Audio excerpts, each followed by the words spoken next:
कोल्हापुरातील या बैठकीतून वनताराने एक प्रकारे नागरिकांचा त्यांच्या विरोधात निर्माण होणारा रोष कमी करण्याचा प्रयत्न केल्याचं दिसून आलंय। तसंच या बैठकीतून एक गोष्ट लक्षात आली, ती म्हणजे महादेवीला परत आणायचं असेल तर एकच मार्ग आहे, तो म्हणजे कायदेशीर लढाई।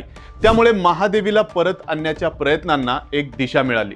तर सगळं होत असताना हळूहळू या प्रकरणात राजकीय नेत्यांची इन्व्हॉल्वमेंट वाढू लागली। वेगवेगळ्या राजकीय नेत्यांनी या प्रकरणात लक्ष घालायला सुरुवात केली।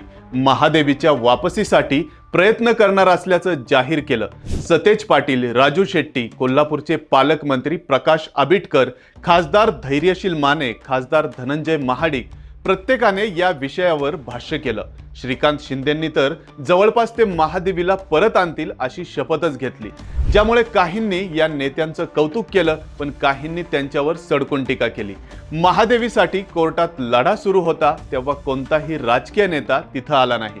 एवढंच काय, माधुरीला वनतारामध्ये पाठवण्याचा निर्णय घेण्यात आला। माधुरीला वनतारामध्ये पाठवण्यात आलं, अगदी तोपर्यंतही कोणी यात लक्ष घातलं नाही। पण गेल्या काही दिवसात महादेवी प्रकरणाची सोशल मीडियामध्ये वाढती हवा पाहता माधुरीला वनतारामध्ये नेल्यानंतर फक्त स्वतःची राजकीय पोळी भाजण्याकरिता हे नेते या प्रकरणात लक्ष घालत असल्याचा आरोप करण्यात आलाय। तर यावर तुमचं मत काय? महादेवीला कोल्हापुरात आणलं जाईल का? राजकीय नेत्यांनी उशिराने घेतलेल्या या भूमिकेबद्दल तुम्हाला काय वाटतंय ते कमेंट करून नक्की सांगा। आणि सोबतच ऑनलाईन नेताच्या पेजला फॉलो करा आणि आपल्या YouTube चॅनलला सबस्क्राईब करायला विसरू नका।